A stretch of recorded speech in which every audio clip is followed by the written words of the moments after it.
this is Ed from the Pixel Tunes Radio Video Game Music Podcast. You're listening to Two Dudes and a Ness. Hey, Justin. What's up, man? Not much. You know, last year, getting close to Easter this year, and last year, getting close to Easter, I feel like we talked about Easter eggs. We did talk about Easter eggs. Yeah? And if you heard a big crash, that was my cat looking for an Easter egg himself. That's okay. Hey, speaking of your cat, not to go off on a tangent within the first 10 seconds of the podcast, but your cat had a pretty big appearance in the Home Alone episode, it sounded like. Oh, really? Yeah, pretty much throughout the whole episode, I kept hearing this meow in the background. I didn't even notice that. So if any of the listeners, I think you could probably only hear it in headphones. It'd probably be pretty hard to hear just in ambient speakers. But if you listen to it in headphones, you just get a constant meow every now and then throughout the whole podcast. That's pretty funny. Yeah. Guess what happened to be on television today, by the way? Ernest Goes to Camp. I know. Home Alone. Oh, okay, yeah. Thanks for picking up on No, that. the cues. I'm just I'm not with it. Right. With the cues tonight. Speaking of Home Alone, you know, we've got this new High Scorers Facebook group. Uh-huh. Go ahead and shout that out there.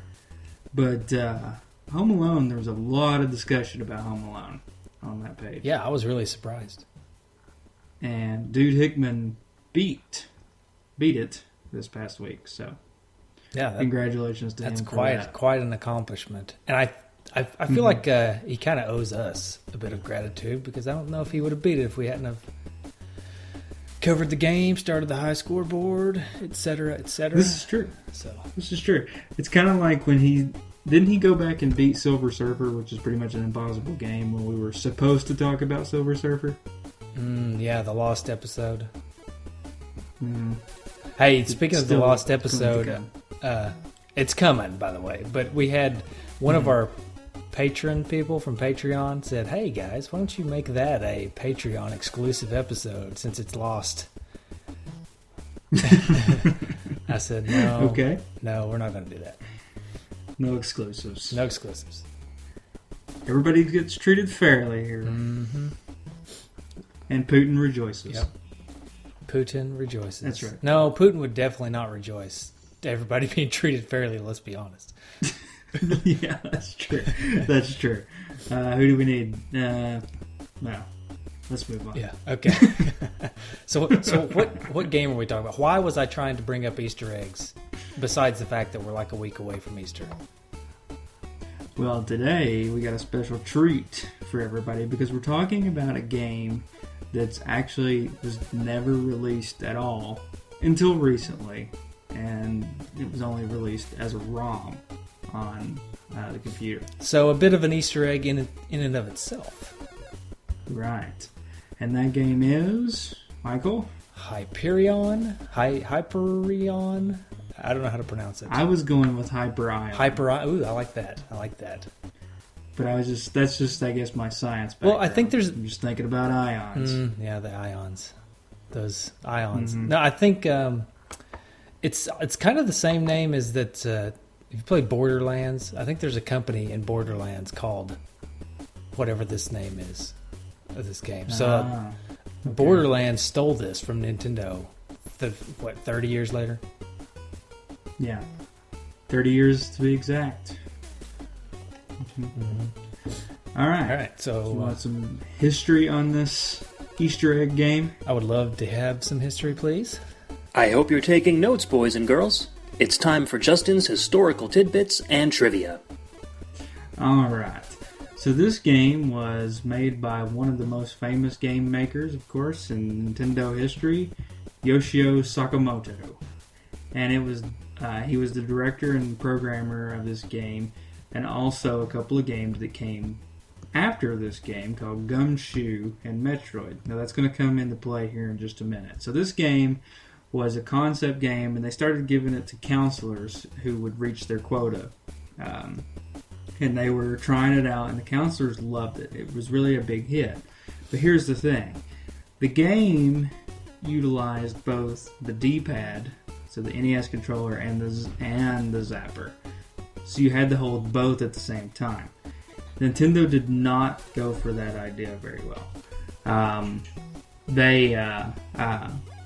So what ended up happening, it was kind of like a Mega Man game that was more arcadey, didn't have as much of a story to it. It's just, kind of a beat 'em up style. And I don't know if that's because that's what it was, or if that's just kind of what was developed at the time. May have just been because they were in the process of developing this, is what I'm thinking. Because it really wasn't a game per se. It was kind of like there was a couple of levels, and you're just kind of jumping around with the D-pad and then shooting stuff with the zapper. Right. And so, but there really wasn't any true structure to the game. I don't know if it ever was going to have structure fully or not, but yeah. I would say it probably was. It just never got to that point. And so Nintendo pretty much put the squash on this game. They didn't like the idea. So what Sakamoto did, I almost said Sakamoto. Sakamoto did, he just split the game up and basically made two games, which are two famous Nintendo games, both Gumshoe, and of course the famous Metroid. Now the character from this game, Hyperion or Hyperion, however you want to say it, he kind of was like a Mega Man looking character, and probably played a lot of kind of a robotic looking character. Yeah, it's kind of like a cross between Mega Man and what eventually became Metroid, I would say. Yeah, that's what I was leading to, is Metroid eventually... Metroid was the daughter product of this character. So, also for the Tanaka did the music for this game, but obviously it was never released. And I mean, he's one of the more famous composers. So, yeah, he actually did Metroid and Gumshoe also. Yeah, right. He had some big names in this. Developing this, and unfortunately never came, and we'll talk about the gameplay and whether it should have been released or not, but not much of a quest, I am assuming. It's out there, waiting to be discovered. This is Michael's quest to find the cart. No, actually, I don't know when this game actually leaked out to the world. I think it was fairly recent. I heard about it, I don't know, like about a month ago, I guess. Maybe a little less than a month ago. And it was super exciting for me to hear about it, because it's kind of like, I haven't heard a whole lot of people talking about it. And so I got the ROM, because that's really the only way to play it, and tried it out. So that's my quest. I heard about it, and then went to download the ROM. That's pretty much my quest. Did you quest to find... Did you have a cartridge of this game? Yes, I got the cartridge from a great uncle that was a counselor. No, right. I don't have the cartridge. I don't have the cartridge. But no, pretty much the same story as you. Yeah. So. Well, I guess we can just go ahead and dig into the gameplay then. Do you like talking about games? Well, so do we. Welcome to The Game Discussion. So what about the game, Justin? What did you think about it? Well, I thought it was a good game. I mean, at times I thought, it was a good idea that they didn't release it. But at the same time, it's an unfinished game. So it's kind of harsh to judge it as like a game that did come out, and as reviewing it as such, when that they really didn't have time, or they didn't spend the time to finish it, because they basically just took the two ideas and split them up and made two wonderful games out of it. Yeah, I'm not sure I would call Gumshoe wonderful, but... Well, okay. Well, we may get to that eventually. I'm leaning more towards Metroid. Yeah, Metroid, yeah. So, here's what I think. I think if anybody could have done it, I think it would have been Nintendo, to pull off this cockamamie control scheme where you're holding the D-pad, moving the guy left to right, and pressing up to jump. and then using the zapper to actually shoot the bad guys on screen. I think if anybody could have figured it out, it would have been Nintendo. So I would have been really interested to see if they let this game come to fruition, you know? Mm-hmm. I think you can see hints of it in Gumshoe and in Metroid, obviously. Gumshoe, you kind of you don't actually control the guy with the D-pad, so it's like they took that element out. But you do shoot the characters on the bad guys on screen, and the guy automatically moves to the right. And then instead of pressing a button to make him jump, you actually shoot him to make him jump. So it's kind of like they made the game, but then they took out having to control the character. So it feels really similar to Gumshoe, but you have more control over the character, which I like.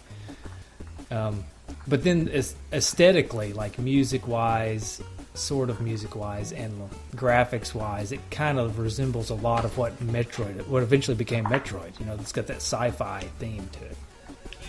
Right. You know, play a little, maybe not devil's advocate, maybe that's not the word I'm looking for. What about it playing this game with an N64 controller? You mean you got having the analog stick? Well, no. You still have the D-pad, but you have the Z button as your trigger. Well, I guess if the N64 controller was a gun... Okay. You're just inventing a controller now, right? Well, no, essentially, what I'm trying to say is there were a lot of... We talked about the some accessories in the past that Nintendo essentially just made a couple of games for.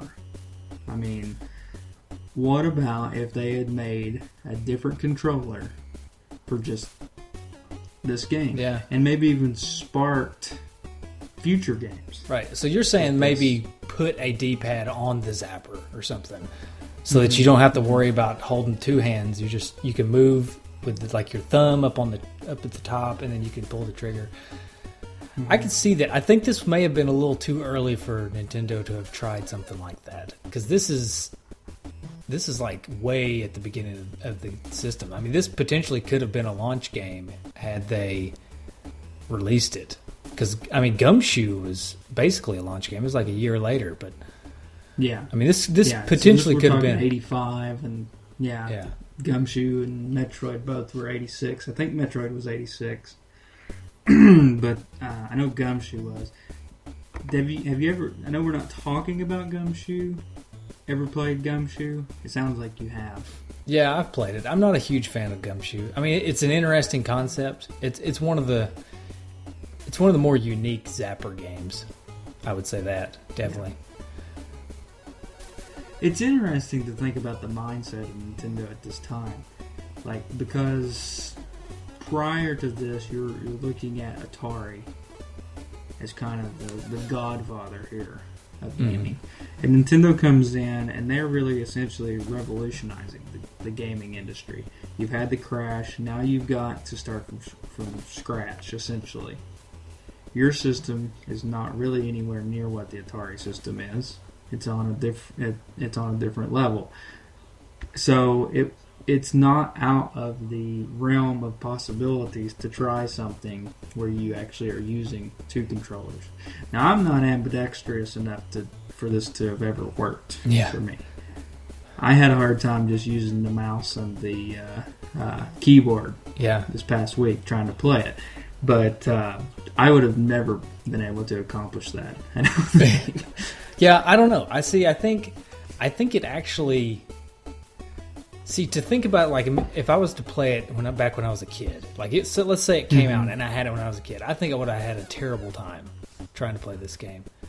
But because I have used a mouse and keyboard for so many years at this point, actually I found it to be fairly easy and enjoyable, the mechanic. And I think even if I had a zapper in hand and a controller in one hand, but see, the controller would just kind of be hanging. Half of it would be hanging off my hand, and I wouldn't have that other hand to kind of counterbalance it. So I don't know. It's a good point. I don't know. Yeah, and your aim, I mean, using a mouse is a little different than if you had it on using the zapper at TV. Your aim trying to use one hand and still trying to, use the D-pad to control could kind of throw you off too. So the aiming aspect of it could have been a lot more complicated.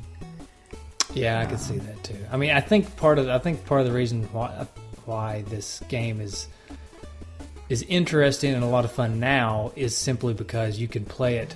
They map the zapper to the mouse, right? And a mouse is a lot easier to use than pointing a gun at a screen. For most people, I imagine. Right. Yeah. The only thing is, I guess it would have been kind of nice to have a D-pad in one hand, because I can usually control a character a lot better with a D-pad than I can the WASD or whatever it is that you use on the keyboard, or the arrows, whichever you prefer. But yeah. It's hard to talk about it in that aspect. Not getting to play it.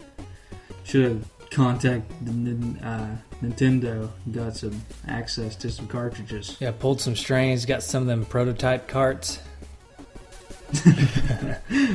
Now that would be interesting to see what this cart is worth if you were actually able to find it. I don't know if I did a little bit of research to see if there were any out there, and I could not find any cartridges out there. I wonder if there was actually ever a cart, or if it was just kind of like a chip or something. Like just the ROM chip or whatever's inside the cartridge. I wonder if it was just that. It was never actually put into a cartridge or anything like that. Well, without it being mass developed, I'm sure Nintendo had a way to just kind of encapsulate that ROM disc for short-term usage. Yeah. Like if they were just testing games out, they probably didn't make an actual cartridge. They probably had some kind of testing unit to use to put it into Nintendo, where they didn't actually have to produce it.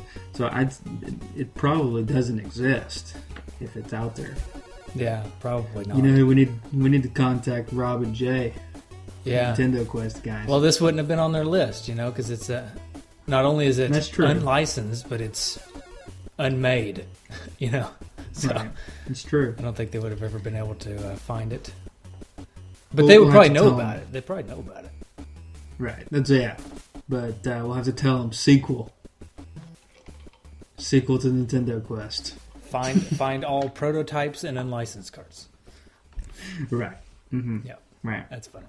So it's kind of hard to, we touched on it a little bit, but it's kind of hard to really give a review or a rating of this game because, I mean, while I enjoyed it, I think mostly what I enjoyed was just the history and the cool factor, the fact that this kind of went unnoticed for so long, and that. And it's kind of fun to play, but I feel like it's unfinished, so you can't really judge it. And we don't have the true controls. We don't have any way of using the true controls unless somebody knows how to plug in a NES controller and a zapper and have it be able to shoot my LCD laptop monitor. That seems like a lot of work. To test this game out, and I guess maybe and I don't know, this could be the ROM. Sometimes you play ROMs and the controls feel off, not as pure or as smooth as actually playing the game. I don't know. So I don't know if the controls were kind of sticky because it was ROM, or if it was because that's the way the game was. But then again, like we go back and say with everything, it's hard to judge it. Yeah, I thought the one song that they had, composed and put in the game. I thought it was really cool. I thought it was really, really good. Well, yeah, I like Tanaka's stuff. Metroid, the music in Metroid is really good, and this kind of had a Metroid-y feel. It's funny because a little more of an upbeat one, though. Yeah. It's funny because they split the game into Gumshoe and Metroid, but I felt like this game, especially the sprite for the main character, everything kind of felt more on the lines of Metroid. You kind of touched on that earlier on, but and then Gumshoe feels like a completely different game. I feel like this game completely became Metroid except for the zapper. And Right. but they didn't want to leave out the zapper from their original ideas, and so they just kind of made this game called Gumshoe just to be able to try to use a little bit of that original idea. But this game ultimately, I feel like, really became Metroid. Yeah, somebody had to love the zapper idea. Maybe it was Sakamoto. I don't know. Yeah, I don't know. So Somebody really, Justin, really hold on to that. I have a question for you. Okay. Did you come up with any trophies while playing this game? I did. Oh.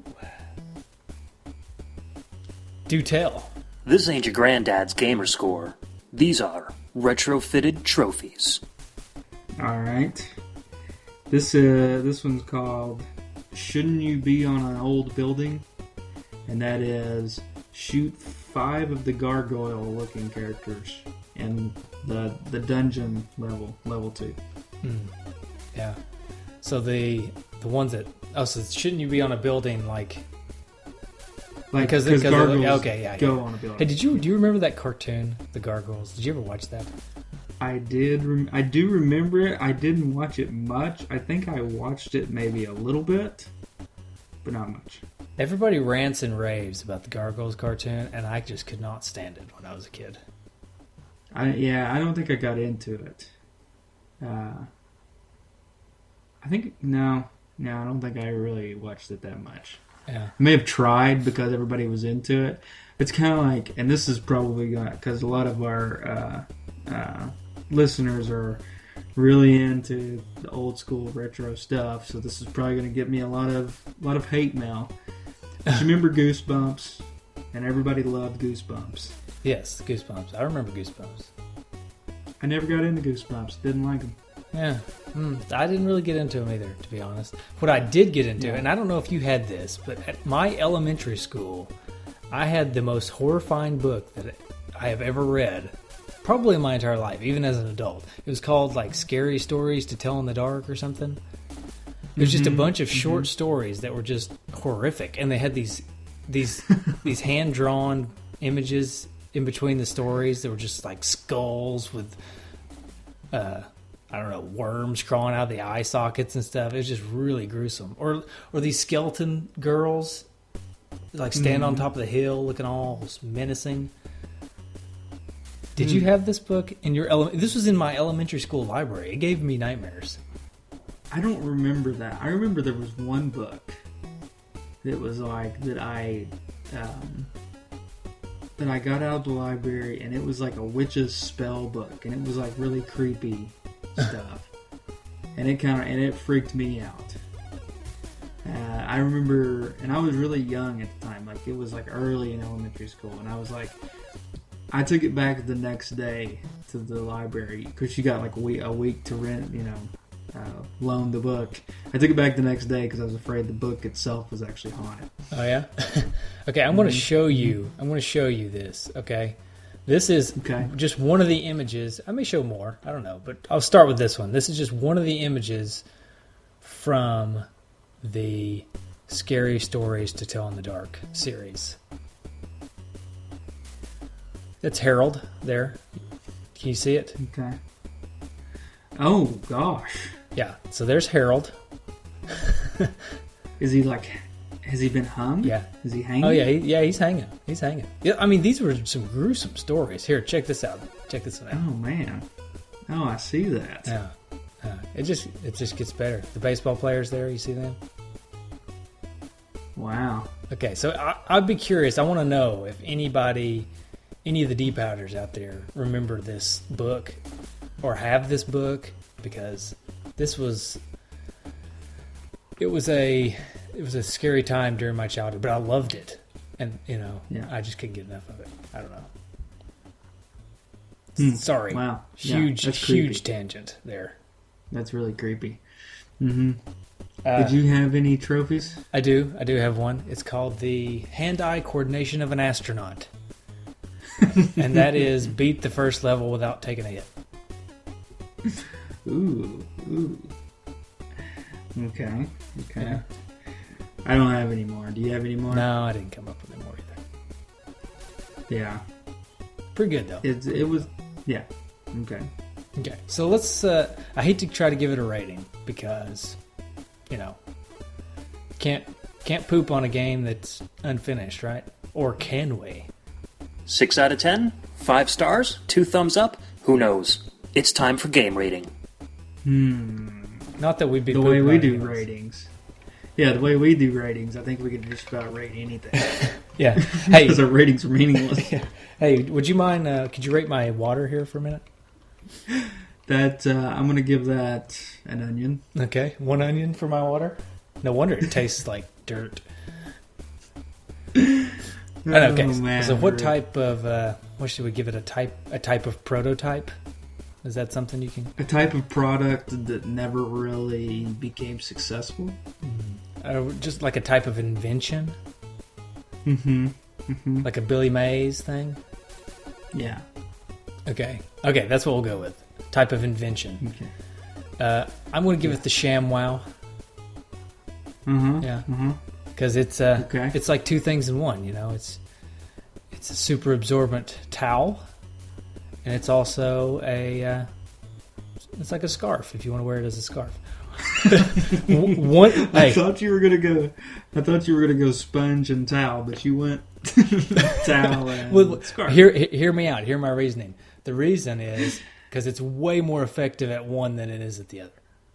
And I'm not a huge fan of Gumshoe, so I think it was way more effective at being a Metroid game than it was at being Gumshoe.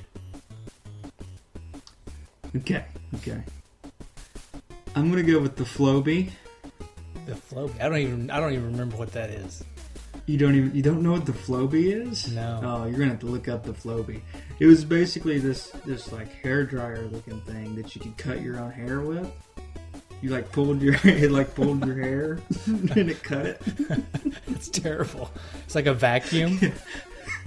Yeah, and the reason I'm giving it that is in every good intention, it was a great idea. Save money, don't have to go pay for a haircut, but in practice, not so much.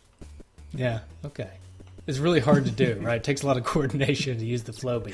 Yeah. I know there's going to be a lot of people out there that love the Floby. Yeah. So. We're going to get so much hate mail from Floby lovers. That's funny. Tom Arnold would be impressed with the Floby use. Yeah. Tom Arnold probably uses Flobies all the time. Mm-hmm. Yeah. Now, I'm going to have to say that the reason that I've been making some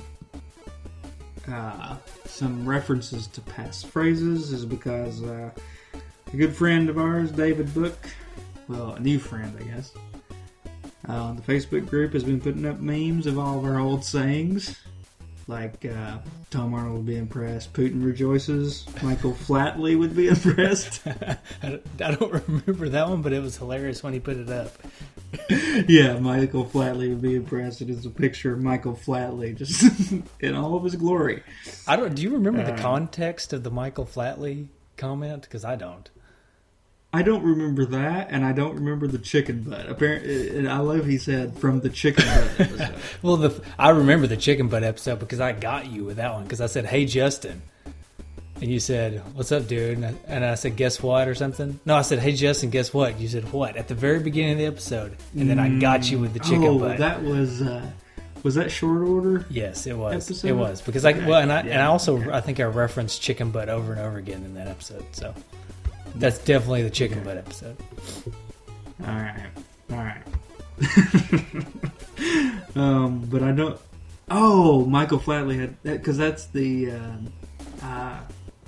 accessory. What was the accessory? Why is the name escaping me? The power pad. Power pad. So it was from the same episode. Stomping on it. Yeah, because we did power pad with Short Order. Yeah. Okay. It was from the same episode then. Short Order Explode. So that's why Michael Flatley would be impressed because he's stomping around. Right, because he's a power pad. And he's what? Riverdance. Mm-hmm. Yeah. Yeah. Okay. All right. Sweet. All right. So okay, I think listener we've feedback. Tangents. We didn't have the opportunity to post about this game because it just kind of sprung on us. We decided to do it, so we didn't get to post about it, other than the music from the last episode, which we got maybe 2 calls. One definite call, and then Aaron Hickman said he was going to send us an MP3 call. So I don't know if he did. I don't know if he got a chance to send that, or if he's going to get a chance before we finish editing. But if he does, we'll place his call here. Hey guys, this is Aaron from Dude Hickman, I guess, or Aaron from Retro Obscura and Genesis Gems. Just calling you guys because I want to talk about Hyperion a little bit. I had first heard about this game, I think it was like an issue of Nintendo Power where they were talking about games that were canceled or weren't released over here. I remember them kind of talking about like Final Fantasy III and Mother. And I remember them talking about SimCity. There was a SimCity game planned on NES, and it just got locked away in the Nintendo vaults. Well, come to find out, there was just another game called Hyperion, and it was developed by Nintendo R&D 1, from what I recall, designed by Yoshio Sakamoto and goes by Tanaka, who kind of worked on Gumshoe and Metroid. And so, it's pretty interesting. I'd found out about this game also more recently on Lost Levels, which is like a site devoted to uncovering unreleased games, and pretty cool story. It's really unique that it's the only game in the NES library that would have used the controller and the zapper at the same time. And for me, I'm left-handed, and so I don't know. It's kind of like when you play a Wii game like Legend of Zelda: Twilight Princess. It's just weird to me. Like, I haven't gotten to play it yet, but I've seen screenshots and a little bit of video of this game, and it looks fun, but I don't know. Like, I don't know if I can really move the character around with the D-pad and shoot with my right hand. I'd rather shoot with my left hand and then have some way to move around with, my right hand. But unless someone designs a controller for me to do that, I guess I'm out of luck. But it's a shame this never came out, but I'm just happy it's out now. So with that said, game on, dudes. If he does not, then you just heard some great silence in the podcast. Exactly. Right. But we definitely got this call right here. Hey guys, this is Timmy, your favorite neighborhood Timmy. Hey, that song you played last week, the jingle thing from the game, that game is Hyperion. I remember that from when I was a wee little boy. I just love playing that game. Actually, recently, my computer, and I can play it on the emulator. I just kind of go on, just get it, and just pew, pew, pew, pew, pew. You know what I mean, guys? And, I just thought I'd call because I knew what game you were talking about. And I really, really like that game. And I play it almost every night before I go to bed, and I kiss my mom, and then she texts me, and I got by that bike. Well, Timmy is on the Hyperion. Yeah. How did he go on these cartridges? He said he had it from when he was a kid. I think the reason he said that is because he still is a kid. Okay. Yeah, maybe. it kind of sounds like a kid to me. Yeah. Mm-hmm. So. All right.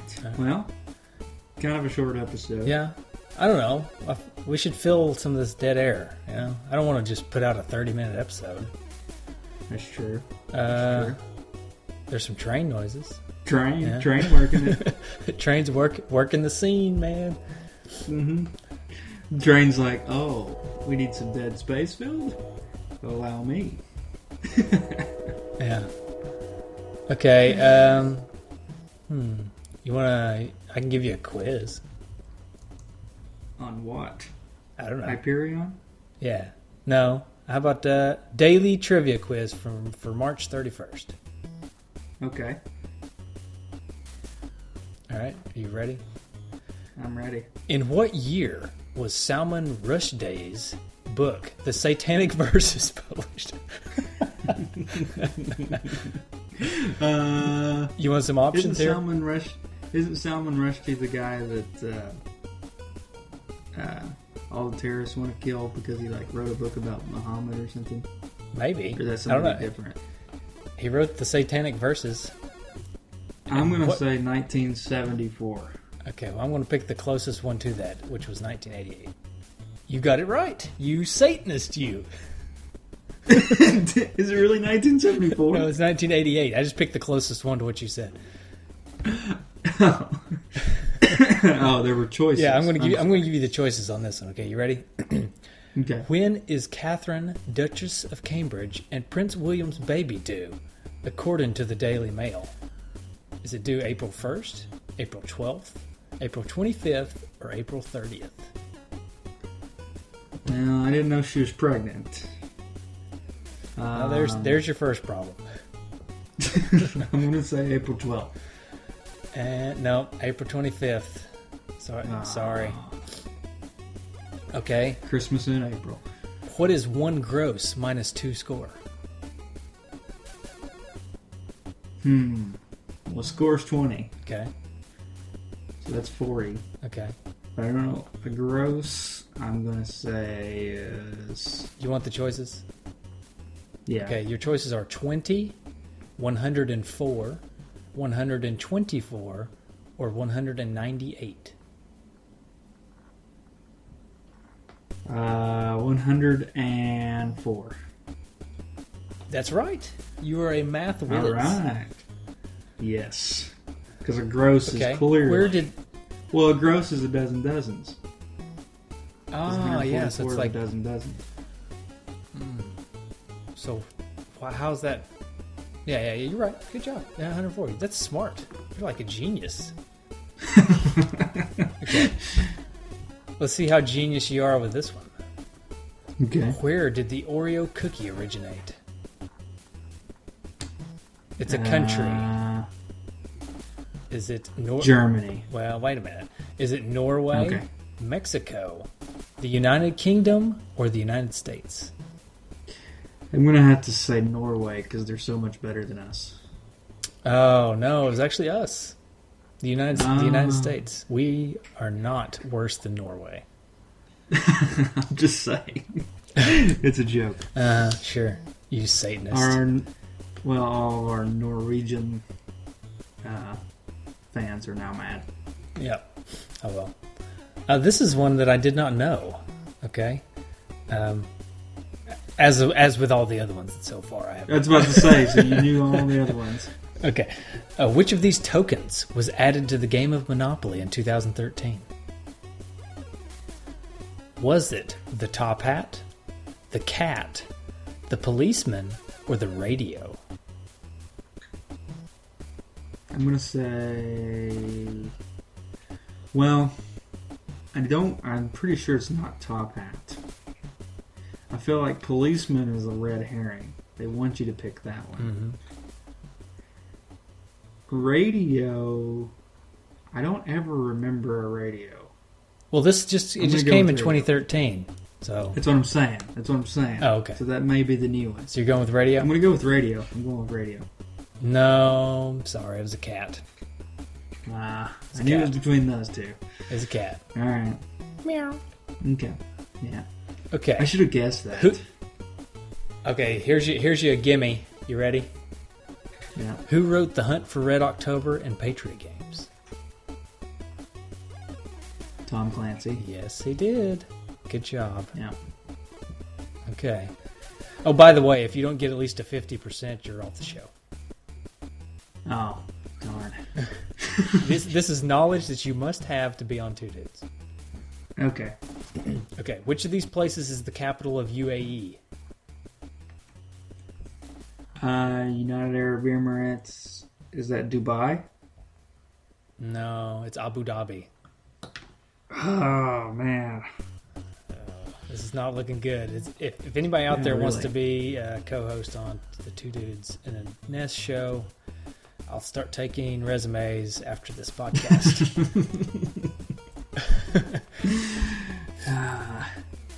Okay. In what year was smoking on domestic flights banned in New Zealand?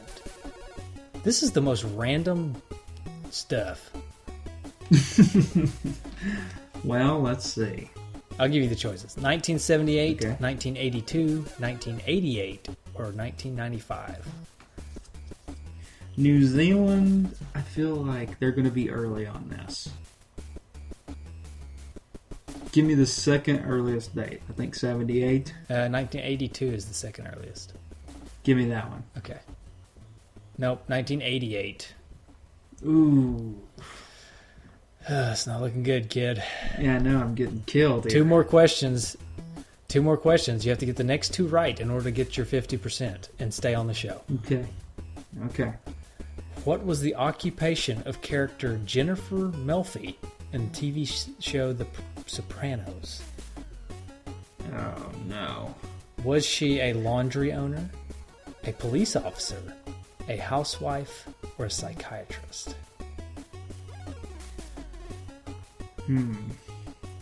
Feel like police officer. That's no. I'm gonna go with laundry. It's been nice knowing you. No. Oh no. It was a psychiatrist. Man. Do you want the last one anyways? Yes. This one can be a throwback to our duck hunt episode. Okay. Okay. When is the mallard reaction most commonly experienced? And this may actually not have anything to do with ducks, by the way. I was about to say. You want the choices? Yes. Okay. When cooking, when a volcano erupts, when noxious gases are released, or when ducks congregate. The mallard reaction. Mallard reaction. But it's Maillard. So maybe it's Maillard reaction. I'm gonna go with the noxious fumes. Okay. No, sorry, it's when cooking. You scored a 3 out of 10. Congratulations. Son of a gun. Stupid quiz. How's it Stupid feel? Quiz game. How does it feel to be on the other end of the quiz game there? Yeah, stupid quiz game. Yeah, that was nice. I got to quiz you for a change. Yeah. Okay. Okay, now we can wrap it up. I think we right. killed an extra 5 or 10 minutes there. Yeah. Okay. What about the Ray-Bans guy? I didn't even see the Ray-Bans guy. That's because I put the ban hammer on him right off the bat. Pretty quick, yeah. That's just some dude in the Facebook group said, "Hey, buy these Ray-Bans. Click this link." You know how it goes. Yeah. And then we had some Russian guy come jabbering in Russian with a link, and I just booted him immediately. Oh, okay. What about Putin rejoiced. the gun? Putin, yeah, Putin. Putin didn't like that guy. Putin killed him. How dare you interrupt the two dudes? Yes, exactly. And the Game Boy, that was a gun that shot photographs. Yeah, you like that? I did, but did you see my comment on it? Maybe. When I first saw it, I just thought somebody glued the inside of a Game Boy onto a gun. Yeah. Is that not what they did? Well, I mean, you know what I mean. Well, they put the Right. Game Boy camera and the Game Boy printer together on a gun, right? And then when they hit the button, it just takes the picture and prints it out, the little piece of paper on the Game Boy camera. Yeah. What I'm saying is, I thought it was a real gun. Oh, and then they just No modification. and then they just told people that it takes their picture, and they actually just shot people. Yeah. Yeah, that's great. Hey, we should do Game Boy games sometime on the show. Just like a miniature episode, like a 20-minute episode about Game Boy game or something. Yeah, we should. We could make that. I would be okay with making that a Patreon exclusive because it's not really part of the NES library, so it's not actually part of this show. And it would probably take us a little extra effort to do it anyways. Right. That could be a Patreon exclusive if people wanted a exclusive. Do you remember? Well, I don't even remember what it was called, but the attachment for the Super Nintendo where you put your Game Boy games into it. I think it was just called the Super Game Boy, or the Super Boy, or something like that. Yeah, that was pretty sweet. Yeah, that was sweet, and you could put like cool borders around it and make it color. Mm-hmm. Yep. Yeah. I've still got an old Game Boy. We could do it. Oh man, I don't have mine anymore. I think I sold mine, and this is a shame. You may want to kick me off this show after I tell you this. I sold my Game Boy to buy a Game Gear. Oh. Sega Game Gear. Oh, yeah. Yeah, it's embarrassing. I mean, it was in color. Yeah. But your battery life lasted all of about 3 minutes. Yeah, and it was they definitely didn't have near the games. So, but it was the new thing, and I was just a dumb kid. Hey, chalk a lot of stuff up to dumb kids. I had a Dreamcast one time with almost every game. I probably had 125 games with it, including a bunch of games that go for a lot of money now that I'll never be able to get again. Sold it all for Xbox, original Xbox. Which those are a dime a dozen now. Yep, they're not much fun. I don't even want one now. So yeah. So when I went into the game store down the road to pick up some Nintendo games the other day, it's a retro game store for people who don't know. The guy was wearing. You want to shout them out? Are they nice people? You want to shout them out? Yeah, Reset Games in Tazewell, Tennessee. So if anybody lives in Tazewell or the surrounding area, check them out. I think you're the only person that lives in Tazewell, though, right? Yeah, just about. But yeah, I mean they've got NES games, they've got Super Nintendo games. That's all I looked at. They've got all pretty much for every system. But anyway, he was the guy that was working there. I'm assuming he's like the owner too, because it's just like a little small store. He had a Dreamcast shirt on. Nice. I was like, nice Dreamcast shirt. That's I love that system. He said that was his favorite system. So, I think a lot of people feel that way. Yeah, it was a great system. Stupid Sega can't do anything right. If Nintendo would have had it, it would have been rocking, Mm-hmm. Well, anyway, yeah. So you can check us out on our website, nesdudes.com, twodudesinaNest.com, and nintendudes.com, and of course Facebook and Twitter and all the cool social medias out there. And you can always call us at 775-773-8761 or 775-7 Retro 1. Yeah. Hey, I know I've gone over this bit several times now, but I saw it again the other day. The Kevin, what's his name? Not Kevin Smith, but the guy from King of Queens, and his bit and his comedy bit about the reading off numbers. Yeah. I just think it's hilarious. And how he says the cadence of the numbers, Yeah, so where I used to work in the hospital, when we'd do certain things for patients, the office would call and they would give us the patient's social security number, right? Mm-hmm. So that we could look them up in the system. So if you're reading a social security number, how do you read it? It's 3 numbers, 2 numbers, 4 numbers, right?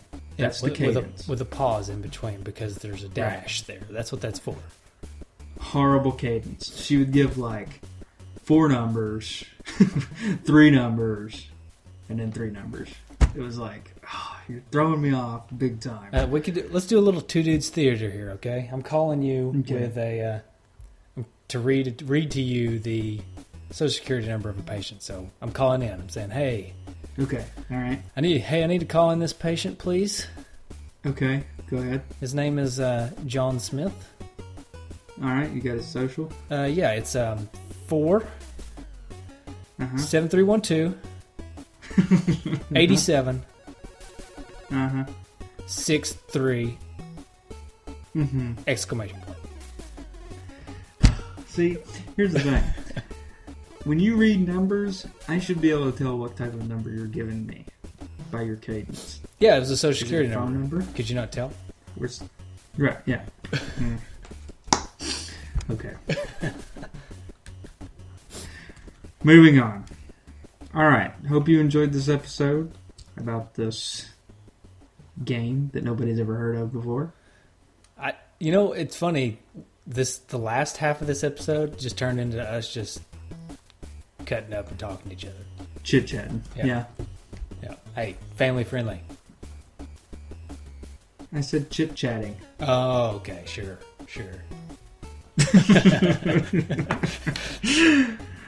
All right. We don't do the other one on air. We do that one off here. Yeah. Yeah. I got a funny story about that. This is somewhat family friendly, I think. Go ahead. I don't care. If not, I will edit it out.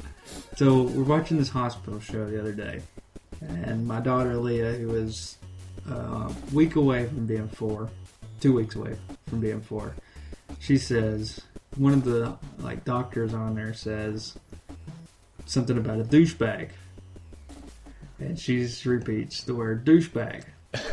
Right, and of course, so naturally. My wife says, "No, don't say that. That's not a nice word." So she leaves the room, and so they're still talking about this. Then they say douche again, and she says douche, and I said, "Leah, your mom just told you not to say that," and she said, "But I didn't say bag." So that's pretty funny. Yeah. Okay, that's funny. I was just thinking, it's funny when I mistook what you said. I was just thinking of what the other term could be, and sometimes you're in the stall next to a guy, and you know who he is. Just a little chat. Yeah. You guys are friends. Just a little chat. Right. Okay, we better wrap this up. Okay, it's getting out of hand. We're getting into Carl talk now. Exactly. All right. Okay, here comes the noises for next week's game. This one is a Patreon pick. Oh, by the way, speaking of Patreon picks, go support us on Patreon. We've hit $20 now, so we're $10 away from that super sweet NES Retro Junk Box. So if you want to find us on there, I think, and I probably should look this up, but I think it's patreon.com/NES Dudes. I think it's Patreon. Patreon is spelled Patreon. I think it's a made up. I think it's a made up word. I don't think it's real. But so Patreon.com/NES Dudes. So you can support us there. And if you donate at least $2 a month, you get to pick the next game. And guess who did that? Dude Tim. And that's who picked the next game. So the next game coming up, picked by Tim. If you want to guess it, here comes the music. If you want to just harass Tim to find out what it is, his number is... No, I'm just kidding. Yeah. So, here's the music. Nice talking to you, Justin. All right. Hope you guys enjoy.